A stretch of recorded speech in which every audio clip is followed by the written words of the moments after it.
Hello and welcome to this Total Education Centre lecture. This lecture is a special one for one of my viewers who's requested that we talk about waiting for Godot, and especially Vladimir.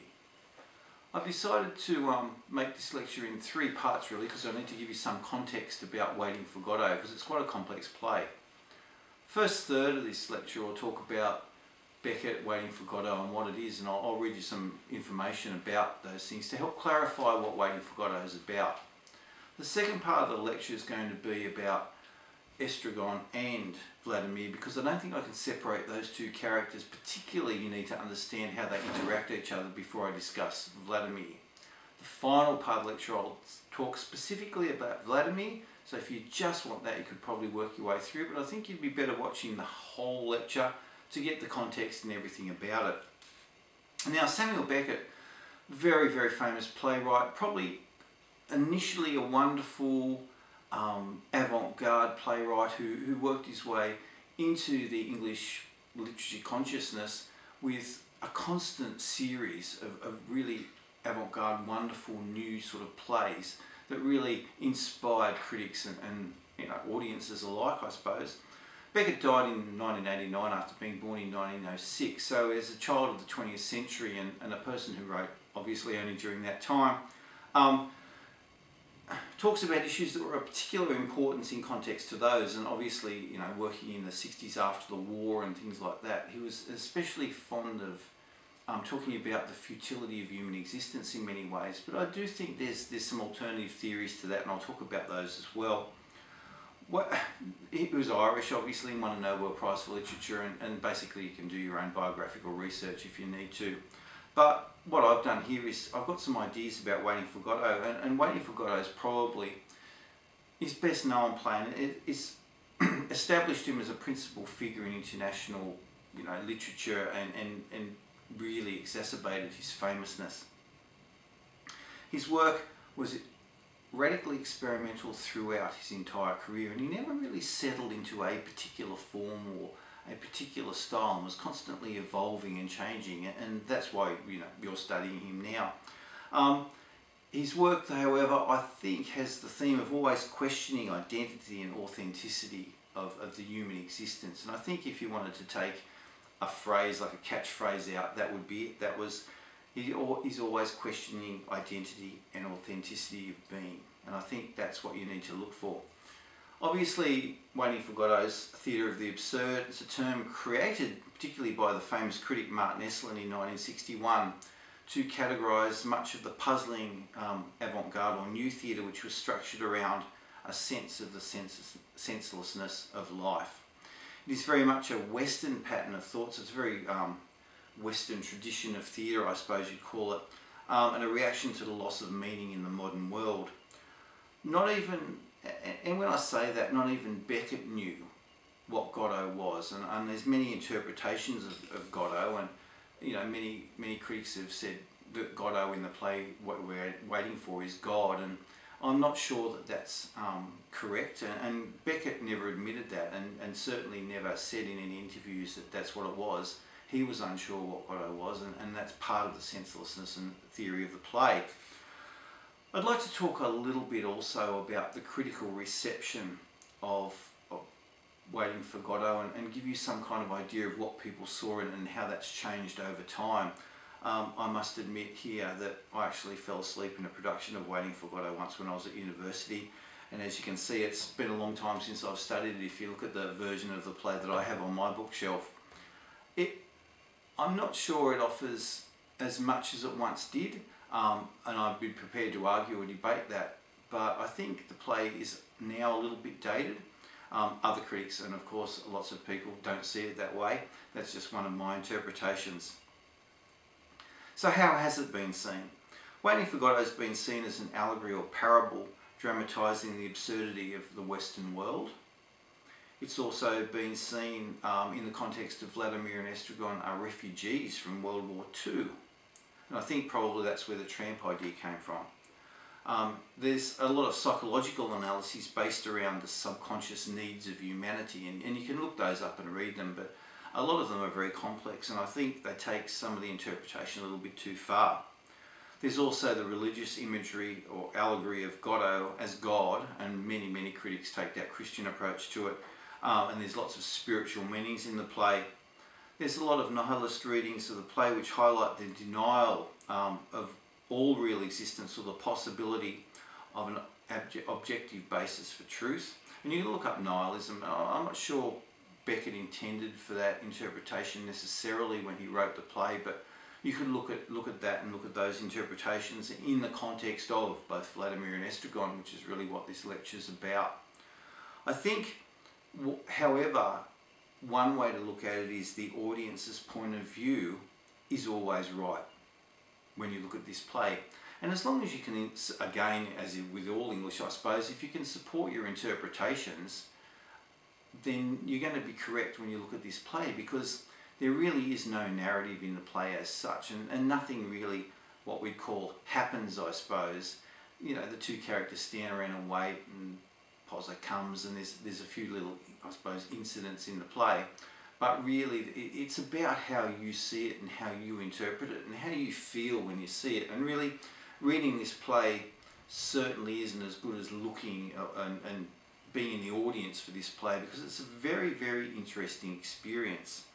When I was doing this lecture and reading Waiting for Godot, a couple of people saw me and they had very different interpretations of the play that I did. And I think that looking at it and interpreting the play in that way is also very important.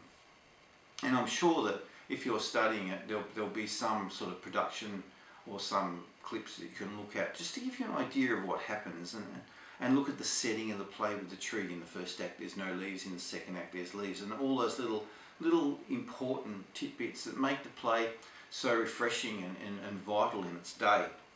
I'd like to read a couple of documents that I found about Waiting for Godot that help you analyse it, but if you put this in the context of looking at the characters in the play, it will also help. The first one that I found was in a very old Encyclopedia Britannica in print form.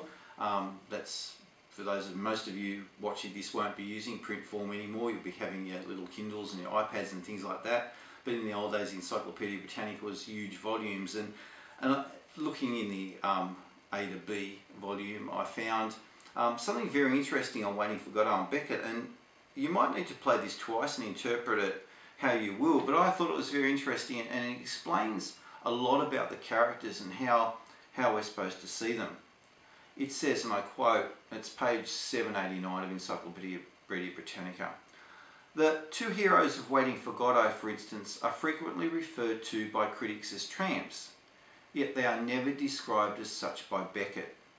They are merely two human beings in the most basic human situation of being in the world and not knowing what they are there for. Since man is a rational being and cannot imagine that his being thrown into any situation should or could be entirely pointless, the two vaguely assume that their presence in the world, represented by an empty stage with a solitary tree, must be due to the fact that they are waiting for someone. But they have no positive evidence that this person, whom they call Godot, ever made such an appointment, or indeed that he actually exists. Their patient and passive waiting is contrasted by Beckett with the mindless and equally purposeless journeyings that fill the existence of the second pair of characters. In the most dramatic literature, the characters pursue well-defined objectives, seeking power, wealth, marriage with a desirable partner, or something of the sort.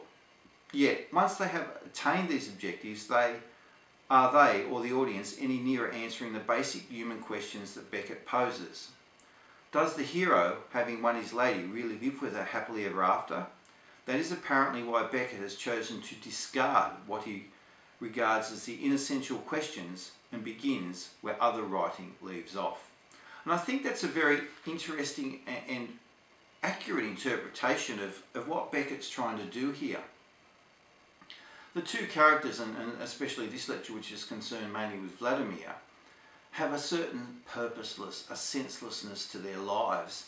And I think that this is the point that's been debated so much about this play, and has attracted the attention of people and made them wonder and question about their own lives, I suppose. Martin Seymour Smith in 20th century literature, and this is the last quote before I move into talking about specifically about the characters themselves. He says in his very large book, 20th century literature, Waiting for Godot is his own and he's talking about Beckett, sorry. Waiting for Godot is his own dramatisation of the wholly semantic meaning of human history. It is, par excellence, the play of a philosopher, for there is little more than philosophy in it as is possible under theatrical conditions. However, these conditions, like the ones created by fiction, imply an inescapable empiricism. Paradoxically, the philosophy is filtered through the reality. The play of two tramps who wait for Godot under a tree, and the two other characters who do not wait for him, and the boy who brings them information are, at the bottom, realistic. This farce is happening, the one on the stage, the author having, with great astuteness, excised vitality from his text, draws on the vitality of the director and the actors. The joke in the end is on the audience, most of whom believe that Godot to be God, who sit there and take it in and go on to discuss it. This is, of course, quite legitimate. And that's a very interesting interpretation of what the play actually is. And are we being fooled by Beckett? Is it that we discuss all these really important things and really there's nothing there? It's very pointless, and that's the secret to the play. And that's a really good thing to talk about and leads us directly to move in to talk about those two characters. It's been said when they talk about Vladimir and Estragon that those two characters really are archetypes that symbolise humanity in its behaviour when faced with the fact that our situation is hopelessly unfathomable. Our lives are ruled by chance. And this is what is very key, and if you read the play very carefully, you'll see throughout the play there are references to chance, and because I'm looking specifically at Vladimir, I'll talk about him. Vladimir at one point says, when he's talking about the thieves next to Christ on the cross, one of the thieves was saved. It's a reasonable percentage. And there's a lot of quotes that you go through the play where he says it's about chance, it's about options, it's about percentages, and that's how Beckett perhaps perceives human life, and the alternatives that you make and take are very important. Vladimir and Estragon are in many ways what we'd probably call stupidly cheerful and just seek distraction from their own really, really bored lives. And I think when we talk about Vladimir and Estragon, they're inseparable, and when we watch the play, not so much when we read it I don't think, but when we watch it, the frustration there is the frustration of our own lives, and that their struggle is our struggle in many ways. And I think that's what that second quote brings out, that Beckett touches on that struggle for human existence. When you read the play, the initial impression that you probably got was that those two characters are basically inseparable, and they're very similar. And they are similar in many ways because they share the human existence that we share with them as an audience. And they do look the same in some ways. The costume that they have, the bowler hats, the baggy, ill-fitting pants. And the comedy is in many ways Chaplin-esque, and we've talked about that Chaplin-esque quality. And stemming from these costumes is we get that visual comedy, and we see him pulling on his boots and the flicking of the hats with the lice and all those sorts of things throughout that play. And I think that they both represent humanity, or every man, as a sort of a combo in many ways. And yet when we look at Vladimir specifically, and I'm going to do that now for about a minute or two, is that Vladimir is the more intellectual of the two. When you look at his speeches, you'll see that he is the decision maker. He's the one who remembers the past, and that's how we can differentiate them in that significant way. He insists they wait for Godot, and he seems to know more about Godot without really knowing anything, and I think a lot of that's pretense.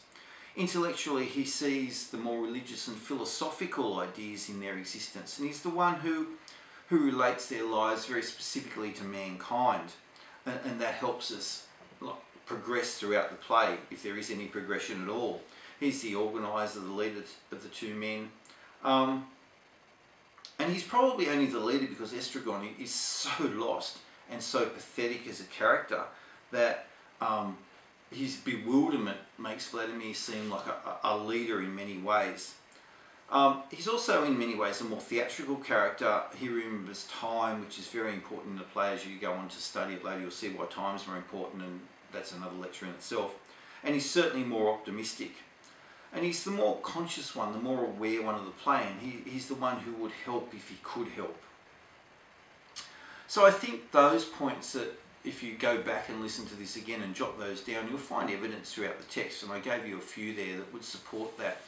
Also, let's have a look at some quotes to finish off, and I'll conclude now because we are very short of time. Vladimir's quotes, page 77, where he says, the speech starts, "We are no longer alone." Page 81, "We wait, we are bored." And that speech there is very important. And page 90, of course, his soliloquy. And I think through the soliloquy you'll see that Vladimir mocks through the pompous diction that he has, and dooms to failure through the images he projects all the philosophical labours of mankind. And I think that in many ways, and that quote, sorry, that's a quote, and it comes from Mustafa Abedinfod in his thesis Nihilism in Waiting for Godot. I think that the sense that that soliloquy and those quotes sum up Vladimir, and if you look at those three quotes and use those to support the ideas that I gave you previously about Vladimir, you'll find them very significant. That's all now that we have time for today. Thank you for watching. I hope this helps the people that asked for this lecture. Don't forget to visit our website, totaleducationcentre.com.au. There's more assistance for you there from all these lectures, and you'll find exam papers and notes and all sorts of things to help you in your education. Please visit us. Like button down below if you want some more of these videos, and if you have any questions, and certainly if you have any requests for videos, let us know. Thank you. I'm Bruce Pattinson. Goodbye.